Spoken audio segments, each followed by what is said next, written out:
Welcome to the JetsSetter video blog series. This week we're discussing the draft.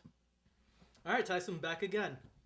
And it's every football fan's favorite topic in the offseason, the NFL draft. It's like Christmas in April. It is Christmas. In my opinion, I love it. As Jet fans, we need miracles at Christmas at this point. All right, well, let's get right into it. Okay. The Jets have several holes to fill. New general manager, Idzik. You know, the Seahawks had a heck of a draft last year. I'm talking a deep draft. Yep. 7 picks, a bunch of holes to fill. How do the Jets approach it? You know what? In years past, Mike Tannenbaum was very aggressive. He traded up. He pinpointed guys he wanted, and he got them. The Idzik can't do that. You don't have the resources to do it anymore, and there's too many holes.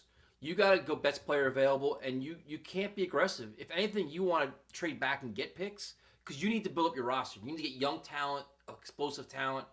I don't think you can be aggressive, though. I think he's got to be methodical. He's got, just best player available and identify guys you want and just hope they fall to you or just hope they're there. But don't panic, and you don't have enough resources to do anything splashy in the draft, in my opinion.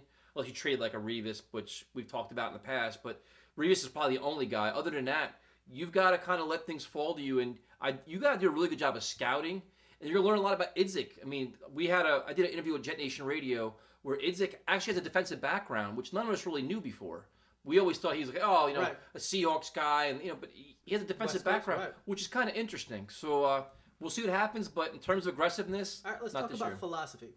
Do you stay true to your board and take the best talent, or do you fill needs? Like for instance, question. What do the Jets have to? If you're in the war room, who do you have to take in the first round? Have to take? I mean, that's a good question, man. At this point, there's so many good pass rushers available in the first round. I mean, depending on who you believe, there's legit. All right, forget about players. Let's talk about position. Because I want the most explosive, game-breaking talent I can get in the first round. All right. Because offensive or defensive? Offensive or defensive. I don't see a top 10 offensive player. No, everybody talks about Tavon Austin, right. But at 9, I'm not taking him there. Way. I'm not taking. It's like you want the. I mean, obviously, it'd be probably defense because there's so many game-breaking. All right, well, let me play a mental game with you. Let's do a draft reset. You're picking at number 9. Percy Harvin's there. Well, you know what? Percy Harvin is there, but who else is available? Right. That's the right answer. It's just like because Tavon Austin is there, but. In terms, the Jets' offense is a nightmare. The parallels. The Jets' offense is a nightmare, but they are so in Rex Ryan's defense, they are so desperate for a pass rush, like a pass rusher, a legitimate game-breaking guy that can disrupt the game without Rex sending the farm. Right. They're dying for one of those guys. So this draft is loaded with them. There's about 5 or 6 guys that everybody's pinpointing as legitimate, game-breaking guys. So all right, let's talk about it. You mentioned number 9. Yep. Who did the Jets have their eye on? From what you've heard. I mean, you have everybody. I mean, I'll ask you some questions too. I mean, Deion Jordan is a guy everybody's talking about, but I honestly don't believe he's going to be available there. Do you think he's going to be available? Not at all. There's no chance of him. He's explosive. He's explosive, but the guy of that Most nature... Most people think every draft is about 5 to 6 players deep. Yep. He's one of those players. Yeah, he's not going to be available at 9. Jarvis Jones, I mean, he had a bad workout, but that was expected, though. But every single thing I've heard... He's probably going to fall out of the first round of this. And the thing was, I did an interview with Scott Wright of DraftCountdown.com, and he told me he's like the game tape doesn't lie. The workout was bad, but they all expected that. I mean, he led the nation in how many different defensive categories: sacks, tackles for a loss, all these things. But I think there's concerns about his medical history. Right. But he's got to be considered. But then you have a guy like Mingo. Like, what do you think about Mingo from LSU? Boom or bust. And if I'm the Jets. Looking outside, this is the type of player the Jets always take, and this is the type of player that always fails. I have the same opinion, and if I'm Idzik, if he says if it's boom or bust, the Jets you're not at a point of you don't have. This is not a luxury pick for you. This is a point. You need a starter. This is a need pick. You can't say you can't miss on it. In fact, you need a Pro Bowler. You need a legitimate. This guy can't be a third down pass rusher. He's got to be a player. Mingo, everybody that we talk about, and a lot of guys have him pegged for the Jets. But when you tell me boom or bust, that's just for me in terms of my needs, not going to work for me. The other guys, Ansah from BYU. Right. What are your thoughts on him? You know how we talk about Jarvis Jones as a better football player than athlete? I think this kid's a better athlete than football player. Yep. He's So raw. everybody compares him to JPP. Yep. Can you take that? You're gambling.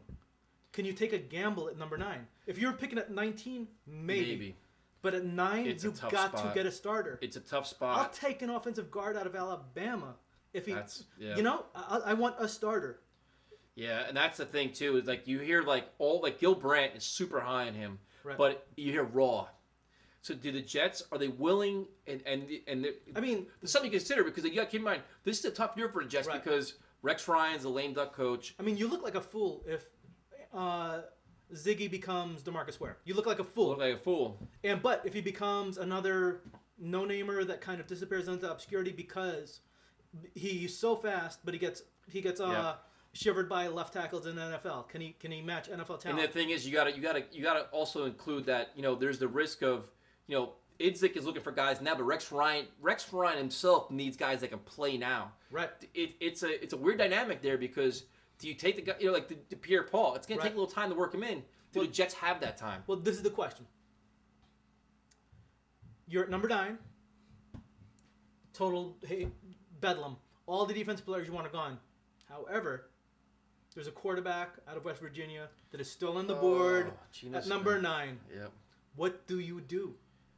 Well, first of all, you have to see where he's rated on your draft board, obviously. But let's say he's out of 9 players, he's the 9th player, and he's there. What do you do? I don't take him. To me, I don't think he is worthy of the ninth pick in the draft because the pressure to be put on him with the Jets that are a quarterback-starved team. I don't think it's you can serve. You talked to the guy from Alabama, Warmack. Right. I think you're better served getting a guy that is a not proven starter, but a guy that can help you sooner. I don't think Geno Smith is a first-round quarterback for the Jets. I mean, the Jets right now are. You got to keep in mind the fan base. To me, they are ready for a franchise quarterback. And me personally, if you take a quarterback in the first round, he is your franchise quarterback. Right. Not to his fault, but that's when you commit. The minute you draft him, he's on headlines. He's selling jerseys. The pressure on him would be astronomical. And I don't think it's the right move because I don't think he's... This year, I don't touch a quarterback in the first round. No, not a one. Nope. However, no.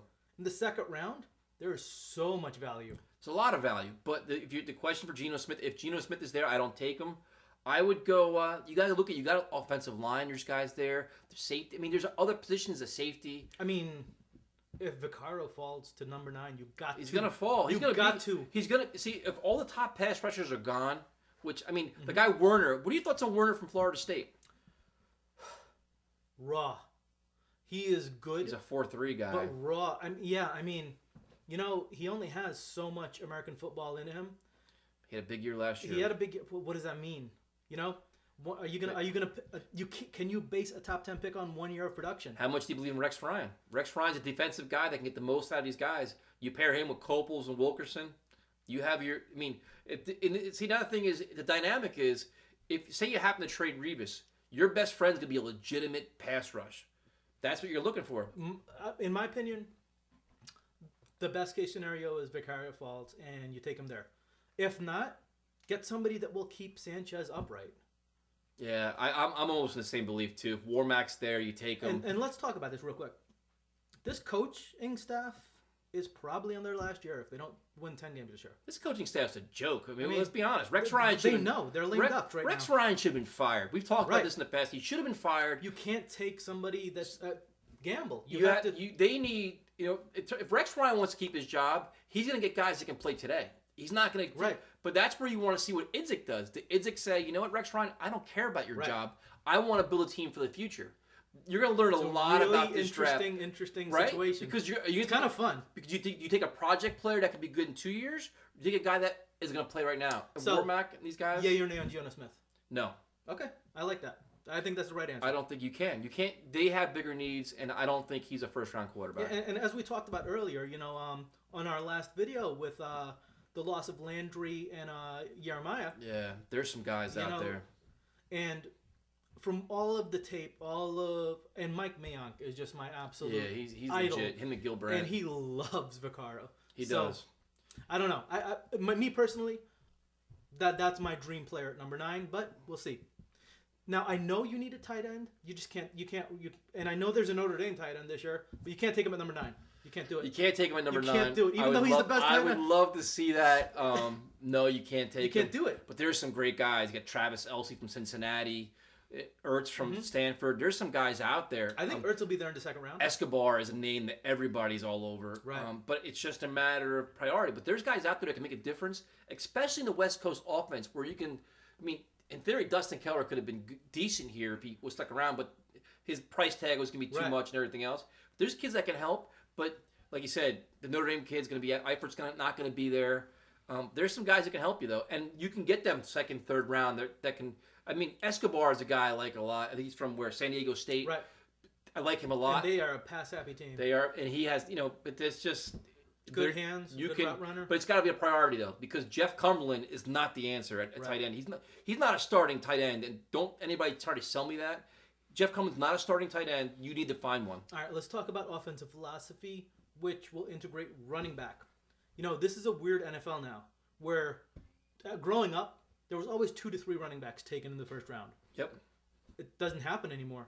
I can't see a true running back going in the first round this year. Can you? I don't think so. I mean, Eddie Lacy is the one that everybody keeps talking about.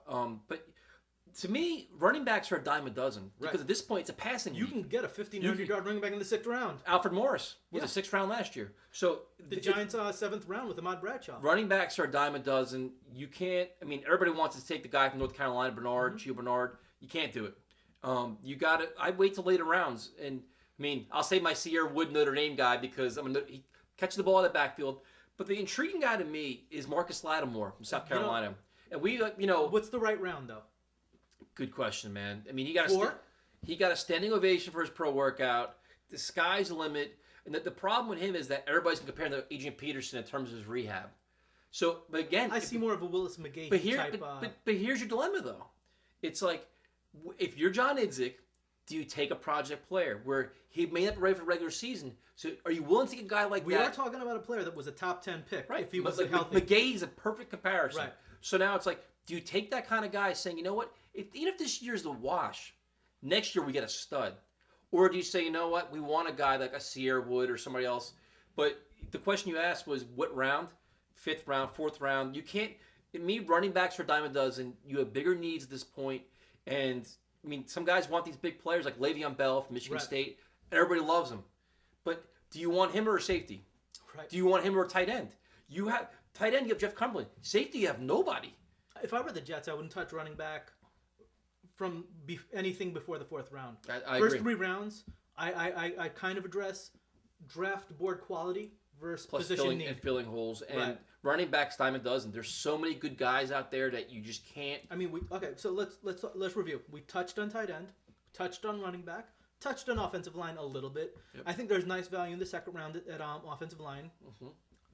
Touched on defensive line a little bit, touched on secondary a little bit. We need safety help big We time. know that the linebacking core is completely obliterated and probably will be addressed 2nd, 3rd round. You can get a linebacking core, you think? Yeah, maybe. Well, a pass rusher. Okay. Yeah, a 3-4 linebacker, that is. Okay. Which is we know that's a completely different linebacker, outside linebacker, Right. than a 4-3 outside linebacker or strong side or weak side. Right.